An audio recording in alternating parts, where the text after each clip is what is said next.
ಸಮಸ್ತ ನಾಡಿನ ಜನತೆಗೆ ರಾಜ್ ನ್ಯೂಸ್ ವಾಹಿನಿಯ ಮುಖಾಂತರ ತಮ್ಮೆಲ್ಲರಿಗೂ ಆದರದ ಸುಸ್ವಾಗತವನ್ನು ಬಯಸ್ತೇನೆ. ಬಂಧುಗಳೇ, 2026 ಕನ್ಯಾ ರಾಶಿಯವರಿಗೆ ಯಾವ ರೀತಿ ಫಲ ಇದೆ ಅಂತ ಕಾತುರದಿಂದ ಕಾಯ್ತಾ ಇದ್ದೀರಿ. ಖಂಡಿತವಾಗೂ ನಿಮಗೆಲ್ಲರಿಗೂ ತಿಳಿಸೋಕ್ಕೆ ನಾವು ಬಂದಿದ್ದೇವೆ.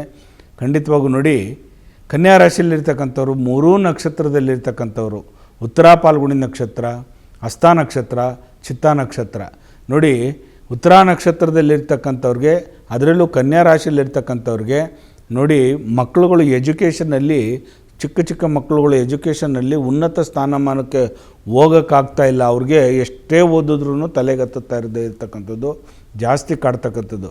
ಮತ್ತು ಉಪಾಧ್ಯಾಯರಿಗೂ ಅಷ್ಟೇ, ಉತ್ತರ ನಕ್ಷತ್ರದಲ್ಲಿ ಹಸ್ತ ನಕ್ಷತ್ರದಲ್ಲಿ ಯಾರು ಶಿಕ್ಷಕಿಯರಿರ್ತಾರೆ, ಉಪಾಧ್ಯಾಯರಿರ್ತಾರೆ, ಅವ್ರಿಗೆ ನೀವು ಮಕ್ಕಳುಗಳಿಗೆ ಏನಾದರೂ ಹೇಳೋಕ್ಕೆ ಅಂತ ಹೋದಾಗಲೂ ಕೂಡ ಅದು ಜ್ಞಾಪನ ಶಕ್ತಿ ಬರ್ತಕ್ಕಂಥದ್ದು ಆಗಲ್ಲ. ಹಾಗಾಗಿ ನೀವೆಲ್ಲರೂ ಕೂಡ ಕೆಲವೊಂದು ರಾಶಿ ನಕ್ಷತ್ರ ನೋಡಿ, ಕನ್ಯಾ ರಾಶಿಯಲ್ಲಿ ಈ 3 ನಕ್ಷತ್ರದಲ್ಲಿರ್ತಕ್ಕಂಥವ್ರಿಗೆ 2 ನಕ್ಷತ್ರಗಳಿಗೆ ಸ್ವಲ್ಪ ಮಾನಸಿಕವಾಗಿ ಹಿಂಸೆ ಆಗ್ತಕ್ಕಂಥದ್ದು. ಇನ್ನು ಮುಂದಿನ ಚಿತ್ತಾ ನಕ್ಷತ್ರಕ್ಕೆ ಹೋದಾಗ ಆ ಚಿತ್ತಾ ನಕ್ಷತ್ರದಲ್ಲಿ ಮನಸ್ಸು ಚಂಚಲತೆಯಾಗಿರ್ತಕ್ಕಂಥದ್ದು ಕನ್ಯಾ ರಾಶಿಯವರಿಗೆ ಮಿಶ್ರ ಫಲವನ್ನು ಕೊಡ್ತಂದು. ಗುರು ನೋಡಿ, ಕನ್ಯಾ ರಾಶಿಗೆ ಗುರುನೇ ಅಧಿಪತಿಯಾಗಿರ್ತಾನೆ, ಆದರೆ ವಕ್ರ ಸ್ಥಾನದಲ್ಲಿದ್ದಾನೆ ನೋಡಿ. ಗುರುಬಲನೇ ಕೊಡಲ್ಲ. ಗುರು ನೋಡಿ ಹಿಂದೆ ಇರಬೇಕಂತೆ, ಗುರಿ ಮುಂದೆ ಇರಬೇಕಂತೆ. ಗುರುನೇ ನಿಮಗೆ ವಕ್ರಸ್ಥಾನದಲ್ಲಿದ್ದಾಗ ನಿಮಗೆ ಯಾರು ಕೈ ಹಿಡಿತಾರೆ? ಹಾಗಾಗಿ ದಯವಿಟ್ಟು ಶಿವನ ಮೊರೆ ಹೋಗ್ತಕ್ಕಂಥದ್ದು ಒಳ್ಳೆಯದು.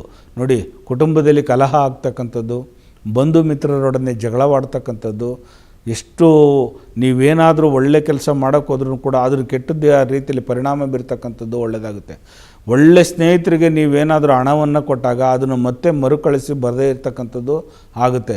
ಆವಾಗ ನಿಮ್ಮ ಇಬ್ಬರಲ್ಲೂ ಸ್ನೇಹಿತನ ಕಳ್ಕೊಳ್ತಕ್ಕಂಥದ್ದು, ಕೊಟ್ಟು ನಿಷ್ಠುರ ಆಗ್ತೀರ. ಹಾಗಾಗಿ ಈ ಒಳ್ಳೊಳ್ಳೆ ಸ್ನೇಹಿತರುಗಳನ್ನೇ ದೂರ ಹೋಗ್ತಕ್ಕಂಥದ್ದು. ನೀವು ಪ್ರೀತಿ ಪಾತ್ರರಾಗಿ ಯಾರಿಗೆ ಪ್ರೀತಿ ಜಾಸ್ತಿ ಕೊಟ್ಟಿರ್ತೀರೋ ಅವರೇ ನಿಮ್ಮಿಂದ ದೂರವಾಗ್ತಕ್ಕಂಥದ್ದು. ಎಸ್ಪೆಷಲಿಯಾಗಿ ಯುವಕರಿಗೆ, ಯುವತಿಯರು ದೂರ ಆಗ್ತಕ್ಕಂಥದ್ದು. ಪ್ರಪೋಸ್ ಮಾಡಿರ್ತಾನೆ, ತುಂಬ ಇಷ್ಟಪಟ್ಟಿರ್ತಾನೆ, ಬೇಕಾದನ್ನೆಲ್ಲ ಕೊಟ್ಟಿರ್ತಾನೆ, ಅವನ ಪ್ರಾಣನೇ ಒತ್ತಿ ಇಟ್ಟಿರ್ತಾನೆ, ಅವಳ ಮೇಲೆ ಅಷ್ಟೊಂದು ಪ್ರೀತಿ ಇಟ್ಟಿರ್ತಾನೆ, ಆದರೆ ಅವರು ಬೇರೆಯವರ ಸಂಬಂಧದಿಂದ ದೂರ ಇರ್ತಾರೆ. ಹಾಗಾಗಿ ಅದೇ ಥರನೇ ಆ ಹೆಣ್ಮಗಳು ಒಬ್ಬ ಹುಡುಗನ ತುಂಬ ಇಷ್ಟಪಟ್ಟಿರ್ತಾಳೆ, ಮನೆಯವ್ರಿಗೆ ತಂದೆ ತಾಯಿಗಳಿಗೆ ಎದುರಾಕೊಂಡು ಮನೆಯಿಂದ ಹೊರಗಡೆ ಬಂದಿರ್ತಾರೆ.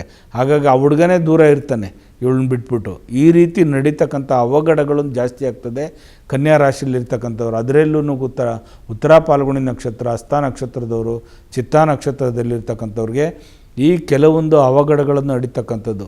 ವಾಹನದಲ್ಲಿ ಹೋಗ್ತಕ್ಕಂಥದ್ದು ಹುಷಾರಾಗಿರಬೇಕು. ಪ್ರಾಣಿಗಳಿಂದ ತೊಂದರೆ ಆಗ್ತಕ್ಕಂಥದ್ದು ಹುಷಾರಾಗಿರಬೇಕು. ನೀವು ಸಾಕಿರೋ ನಾಯಿಂದನೇ ನೀವು ಕಡಿಸ್ಕೊಂಡ್ಬಿಡ್ತೀರ, ಅಂಥ ಒಂದು ಸನ್ನಿವೇಶ ಎದುರಾಗ್ತಕ್ಕಂಥದ್ದು. ನೀವು ಸಾಕಿರೋ ಪ್ರಾಣಿಯಿಂದನೇ ನಿಮಗೆ ತೊಂದರೆ ಆಗ್ತಕ್ಕಂಥದ್ದು. ಮತ್ತು ಪ್ರಯಾಣದಲ್ಲಿ ಯಾವುದಾದ್ರು ಕಾಡು ಪ್ರಾಣಿಗಳಿಂದ ನಿಮಗೆ ಹಾನಿ ಆಗ್ತಕ್ಕಂಥದ್ದು ಹುಷಾರಾಗಿರಬೇಕು.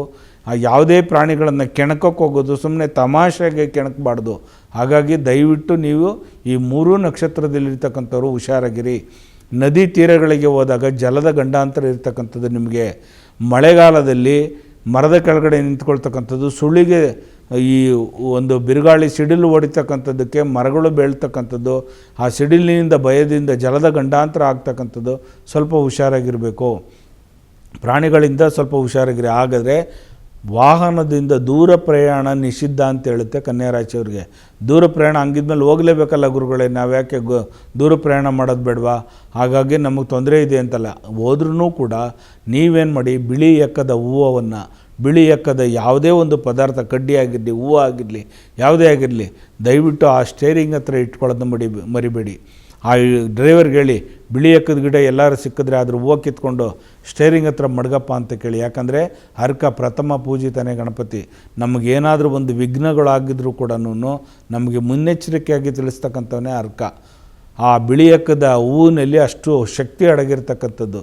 ಹಾಗಾಗಿ ನೋಡಿ, ನೀವು ಪ್ರಯಾಣ ಮಾಡಬೇಕಾದ್ರೆ ಕೆಲವೊಂದು ಸೂಚನೆಗಳು ನಿಮಗೆ ಗೋಚರ ಕೊಡುತ್ತೆ. ಯಾರಾದರೂ ಗಂಡ ಇಲ್ಲದೆ ಇರ್ತಕ್ಕಂಥ ಬಿಡೋಗಳು ಅವರು ಎದುರುಗಡೆ ಬಂದಾಗ ಆ ಒಂದು ಹೋಗ್ತಕ್ಕಂಥದ್ದು ಪ್ರಯಾಣ ನಿಷಿದ್ಧ ಅಂತ ಹೇಳುತ್ತೆ. ಬ್ರಾಹ್ಮಣೋತ್ತಮರು, ಒಂಟಿ ಬ್ರಾಹ್ಮಣರು ಎದುರುಗಡೆ ಬಂದಾಗಲೂ ಕೂಡ ಅದು ನಿಷಿದ್ಧ ಅಂತ ಹೇಳುತ್ತೆ. ಬೆಂಕಿ ಮತ್ತು ಗುದ್ಲಿ ಎತ್ಕೊಂಡು, ಸನಕೆ ಎತ್ಕೊಂಡು, ಹಾರೆ ಎತ್ಕೊಂಡು ಯಾವುದಾದ್ರು ಎದುರುಗಡೆ ಬಂದಿರತಕ್ಕಂಥ ವ್ಯಕ್ತಿಯಿಂದನೂ ಕೂಡ ನೀವು ಪ್ರಯಾಣ ಮಾಡಬೇಕಾದ್ರೆ ಸ್ಟಾರ್ಟಿಂಗಲ್ಲಿ ಮೂವಿಂಗ್ ಆದಮೇಲೆ ಬರಲಿ ಏನು ತೊಂದರೆ ಇಲ್ಲ. ಮೂವಿಂಗ್ ಆಗಿ ಮನೆ ಬಿಟ್ಟು ಇನ್ನೇನು ಎದುರುಗಡೆ ಬರ್ತಾ ಇದ್ದಂಗೆ ಅದು ನಿಷಿದ್ಧ ಅಂತ ಹೇಳುತ್ತೆ. ಕಾಗೆಗಳು, ಪಕ್ಷಿಗಳು ನಿಮಗೆ ಎಚ್ಚರಿಕೆ ಕೊಡ್ತಕ್ಕಂಥದ್ದು, ನಿಮ್ಮ ಮನೆಯಲ್ಲಿರ್ತಕ್ಕಂಥ ಸಾಕು ಪ್ರಾಣಿಗಳನ್ನೇ ನಿಮಗೆ ಎಚ್ಚರಿಕೆ ಕೊಡುತ್ತೆ, ಇವತ್ತು ಅಪಾಯ ಇದೆ, ಹುಷಾರಾಗಿ ಹೋಗಿ ಅಂತಕ್ಕಂಥದ್ದು. ಇದೆಲ್ಲ ಸೂಚನೆಗಳು ಕೊಟ್ಟಾಗ ನೀವು ಸ್ವಲ್ಪ ಜಾಗೃತವಾಗಿರಬೇಕಾಗುತ್ತೆ ಕನ್ಯಾ ರಾಶಿಯಲ್ಲಿರ್ತಕ್ಕಂಥವ್ರು. ಹಾಗಾಗಿ ನೀವು ಏನು ಮಾಡಬೇಕು, ಈಗ ಪರಿಹಾರವೇನು, ಕನ್ಯಾ ರಾಶಿಯಲ್ಲಿರ್ತಕ್ಕಂಥ ಈ 3 ನಕ್ಷತ್ರದವ್ರಿಗೆ ನಾವು ಯಾವ ರೀತಿ ನಾವು ಪರಿಹಾರಗಳನ್ನು ಸೂಚಿಸಬೇಕಾಗ್ತದೆ ಅಂತಂದರೆ, ಖಂಡಿತವಾಗೂ ನೀವು ಗುರು ದತ್ತನ ಆಲಯಕ್ಕೆ ಹೋಗ್ತಕ್ಕಂಥದ್ದು, ಹತ್ತಿ ವೃಕ್ಷದಲ್ಲಿ ಕುಂತ್ಕೊಂಡು ಒಂದು 10 ನಿಮಿಷ ಪ್ರಾರ್ಥನೆ ಮಾಡ್ತಕ್ಕಂಥದ್ದು, ಹರಳಿ ವೃಕ್ಷದಲ್ಲಿ ಕುಂತ್ಕೊಂಡು ಪ್ರಾರ್ಥನೆ ಮಾಡ್ತಕ್ಕಂಥದ್ದು, ಮತ್ತು ಶಿವನ ದೇವಾಲಯದಲ್ಲಿ ಅದರಲ್ಲೂ ಕಾಲಭೈರೇಶ್ವರನ ಸನ್ನಿಧಿ ಒಳಗಡೆ ಕೂಷ್ಮಾಂಡದ ದೀಪಗಳನ್ನು ಅಣಿಸ್ತಕ್ಕಂಥದ್ದು ತುಂಬ ಉತ್ತಮವಾಗಿರ್ತಕ್ಕಂಥದ್ದು. ರಾವು ಕಾಲದಲ್ಲಿ ದೀಪಗಳನ್ನು ಅಣಿಸ್ತಕ್ಕಂಥದ್ದು, ರಾವು ಕಾಲದಲ್ಲಿ ಮೊಸರನ್ನವನ್ನು ದೈವಶಕ್ತಿಗೆ ಮೊಸರನ್ನವನ್ನು ನೈವೇದ್ಯವಾಗಿ ಕೊಡ್ತಕ್ಕಂಥದ್ದು, ಅದರಲ್ಲೂ ಗ್ರಾಮ ದೇವತೆಗಳಿಗೆ, ಹೆಣ್ಣು ದೇವತೆಗಳಿಗೆ ಬೆಲ್ಲದ ಆರತಿಗಳನ್ನು ಮಾಡ್ತಕ್ಕಂಥದ್ದು ಮಾಡಿದಾಗ ಖಂಡಿತವಾಗೂ ಒಳ್ಳೆಯದಾಗುತ್ತೆ, ನಿಮ್ಮೆಲ್ಲರಿಗೂ ಶುಭ ಫಲ ಸಿಗ್ತಕ್ಕಂಥದ್ದು. ಹಾಗಾಗಿ ತಮ್ಮೆಲ್ಲರಿಗೂ ಮತ್ತೊಮ್ಮೆ ನಾನು ತಿಳಿಸ್ತೇನೆ, ಹುಷಾರಾಗಿರಬೇಕು. ಈ ಕನ್ಯಾ ರಾಶಿಯಲ್ಲಿರ್ತಕ್ಕಂಥ 3 ನಕ್ಷತ್ರದವರು, ಅದರಲ್ಲೂ ಚಿತ್ತಾ ನಕ್ಷತ್ರದವ್ರು ಮಾತ್ರ ಸ್ವಲ್ಪ ಹುಷಾರಾಗಿರಬೇಕು, ಕೇರ್ಫುಲ್ಲಾಗಿರಬೇಕು. ಪ್ರಯಾಣದಲ್ಲಿ ಬೇರೆಯವರಿಗೆ ನೀವು ಈ ಕಡೆ ಆ ಕಡೆ ಮಾತಾಡಿಕೊಂಡು ಪ್ರಯಾಣ ಮಾಡ್ತಕ್ಕಂಥದ್ದು ನಿಷಿದ್ಧ. ಡೈರೆಕ್ಟು ನಿಮ್ಮ ಕಾನ್ಸಂಟ್ರೇಷನ್ ಬಂದು ಪ್ರಯಾಣದಲ್ಲಿ ಮುಂದಿನ ಒಂದು ದಾರಿಯಲ್ಲಿ ಇರ್ತಕ್ಕಂಥದ್ದು ಒಳ್ಳೆಯದು. ಇದೆಲ್ಲರಿಗೂ ಈ 3 ನಕ್ಷತ್ರದಲ್ಲಿರ್ತಕ್ಕಂಥ ನೀವೆಲ್ಲರೂ ಕೂಡ ಬೇರೆಯವರಿಗೆ ನೀವು ಇದನ್ನು ಶೇರ್ ಮಾಡಿ, ಲೈಕ್ ಮಾಡಿ, ನೀವು ಲೈಕ್ ಮಾಡಿ, ನಮ್ಮ ಚಾನಲನ್ನು ಸಬ್ಸ್ಕ್ರೈಬರ್ ಆಗಿರಿ. ಮುಂದಿನ ದಿನಗಳಲ್ಲಿ ವಿಶೇಷವಾಗಿರತಕ್ಕಂಥ ಮಾಹಿತಿಯನ್ನು ತಮಗೆ ತಿಳಿಸೋಕ್ಕೆ ಇಷ್ಟಪಡ್ತೀನಿ. ನಿಮ್ಮೆಲ್ಲರಿಗೂ ಒಳ್ಳೆಯದಾಗಲಿ. ಲೋಕೋ ಸಮಸ್ತ ಸುಖಿನೋ ಭವಂತು, ಸನ್ಮಂಗಳ ಅನುಭವಂತು, ಸರ್ವೇ ಜನ ಸುಖಿನೋ ಭವಂತು, ಸನ್ಮಂಗಳ ಅನುಭವಂತು. ಒಳ್ಳೆಯದಾಗಲಿ ನಿಮಗೆಲ್ಲರಿಗೂ.